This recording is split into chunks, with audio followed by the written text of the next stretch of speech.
ஒப்பற்ற தலைவி ஆங்காங்கு அமர்ந்திருக்கக்கூடிய தோழர்கள் அனைவரும் வேட்பாளரும் முத்துவேல்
இந்தியா கூட்டணி கட்சியினுடைய நிர்வாகிகள்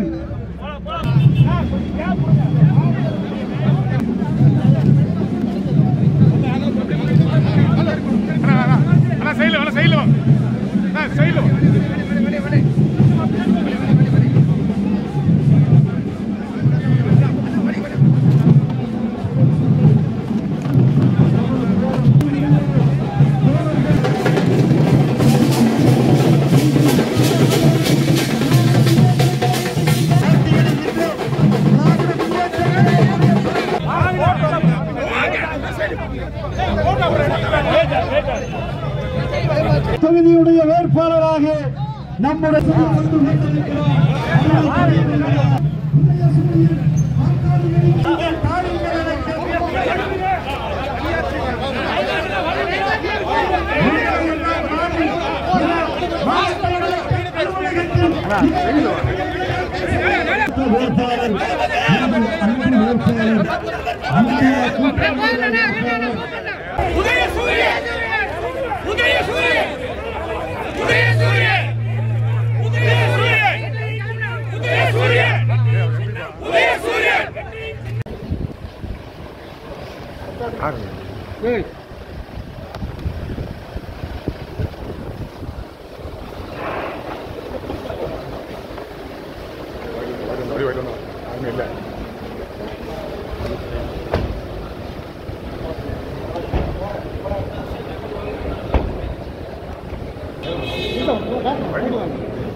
பின்னாடி கொஞ்சம்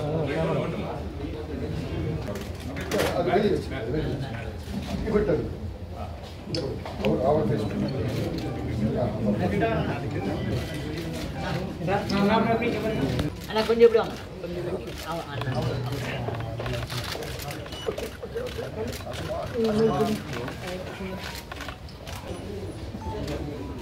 ராஜ்குமார் என்னும் நான் மக்களவையில் உள்ள இடம் ஒன்றை நிரப்புவதற்கு வேட்பாளராக நியமிக்கப்பட்டுள்ளதால் சட்ட விதிகளுக்கு இணங்க நிறுவப்பட்டுள்ள இந்திய அரசியல் அமைப்பினால் உண்மையான நம்பிக்கையும் கட்டுப்பாடும் கொண்டிருப்பேன் என்று இந்திய நாட்டின் முதல் ஆட்சியையும் ஒருமைப்பாட்டையும் நிலைநிறுத்துவேன் என்றும் உளமாற உறுதி கூறுகிறேன்.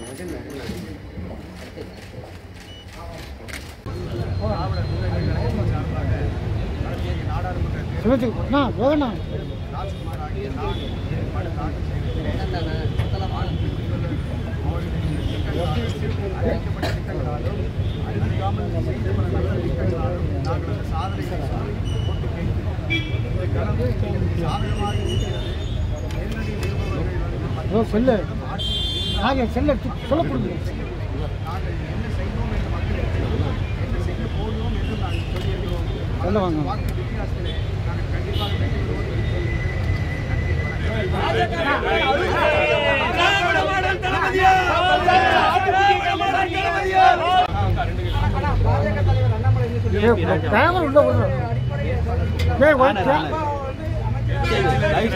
போலீஸ் கேமரா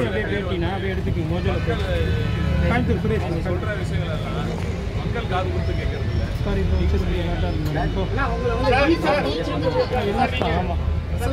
நீங்க பார்த்து எடுத்துக்கங்க சார். கேமரா வச்சுட்டு இப்போ வச்சுட்டேன் பாருங்க. கேமரா அவர் ஏதோ அவருக்கு என்னைய பார்த்தா ஏன் இப்படி தெரியுது, மக்களை பார்த்தாலே அவருக்கு கேமரா கொண்டு போலீஸ் கேமரா கொண்டு தண்ணி போடுவாங்க.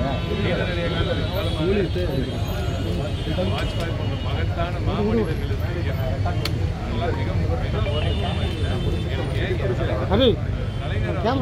வாஜ்பாய் இயக்கத்திலிருந்து வந்துகிட்டு இப்ப அந்த இயக்கத்தையே மொத்தமாக துடைத்திருக்கு. ரொம்ப கொச்சையான அரசியலை தமிழகத்துக்கு கொண்டு வந்து இருக்கிறார்கள். அவர்களை குறித்து இன்னமும் நான் பேசுவது அவசியமற்றது என்று நினைக்கிறேன்.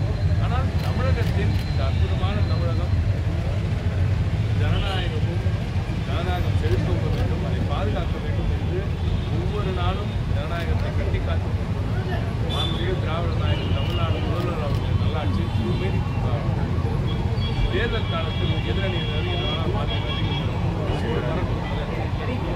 அதற்காக அந்த தரத்தை மீண்டும் மீண்டும் குறைத்து கொண்டே இருக்கக்கூடாது எதிரணியினர் என்று நான் கேட்டுக்கொள்கிறேன். அதிமுக இது ஓரளவுக்கு கொஞ்சம் சரியாக தான் நான் வந்துருக்கேன். இந்த ஒரு சில பேர் அதனால தான் நான் சொல்கிறேன், ரொம்ப பெரிய இயக்கத்தில் வந்துட்டு அதை வந்து ரொம்ப கொச்சப்படுத்துகிற அளவுக்கு அது அந்த கட்சியினருக்கு பிடிக்கவில்லை என்பதுதான். தமிழகம் ஜனநாயகம் மற்றும் நாகரீக அரசியலுக்கு பேர் போன ஒரு மாநிலமாக திகழ்கிறது. எல்லாரும் சேர்ந்து இந்த மாநிலத்தின் ஒட்டுமொத்த வளர்ச்சிக்காக எல்லோரும் பாதுகாப்பு அனைவரும் இந்த அணியில் இந்த கோலத்தில் இந்தியா இருக்காங்க. இந்த இனமும் இந்த நாடும் முன்னேறக்கூடாது, ஏன் அழிய வேண்டும் என்று நினைத்து கொண்டு இருப்போர் அந்த பக்கம் இருக்கிறார்கள் என்று தான் நினைக்கப்படுது. எனவே இது போன்ற தீவிரமான அரசியல் ஓரம் கட்டிவிட்டு வளர்ச்சிக்கு என்ன செய்ய போகிறார்கள் என்று நான் அவர்கள் சொன்னாலும் அது இப்போ எடுப்பார்கள். ஏன்னா 10 ஆண்டு காலம் அவர்கள் இருந்து ஒன்றுத்தையும் கிழிக்கல, எதையும் செய்யவில்லை. அனைத்தையும் இந்த 2.5 ஆண்டு காலம் இந்த அற்புதமான திராவிட மாடல் ஆட்சியை நடத்தியிருக்கும் மாண்புமிகு தமிழ்நாடு முதலமைச்சர் திராவிட நாயகன் முத்துவேல் கருணாநிதி ஸ்டாலின் அவர்களின் ஆட்சியில் தான் இன்று தமிழகம் செழித்தோங்கி பலவென்று மின்னி இந்த இந்தியாவின் நம்பர் 1 மாநிலமாக திகழ்கிறது.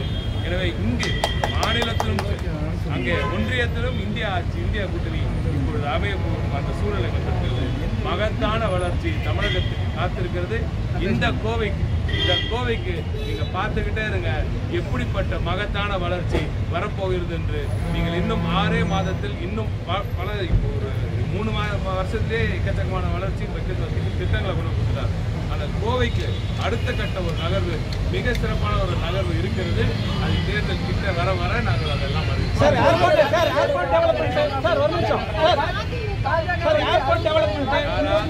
ஒருத்தர் கோவையை பொறுத்தவரை ஹலோ ஆ மெட்ரோ ரயில் திட்டமாக இப்போது வரப்போகும் மகத்தான டெக்ஸிட்டி ஆகட்டும்.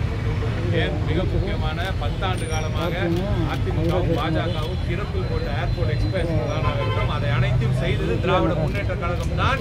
2088 கோடி நிதியை ஒதுக்கி 1788 கோடி நிதியை செலவழித்து நிலத்தை எடுத்து எல்லாபடியும் முடிஞ்சிருச்சு. தேர்தல் வந்த காலம், தேர்தல் முடிஞ்ச உடனே அந்த எக்ஸ்பான்ஷன் பிளான் மிக பிரம்மாண்டம் அளவுக்கு ஏர்போர்ட் நிச்சயம், மகத்தான வளர்ச்சி கோவைக்கு நிச்சயம் திராவிட முன்னேற்ற கழகம்.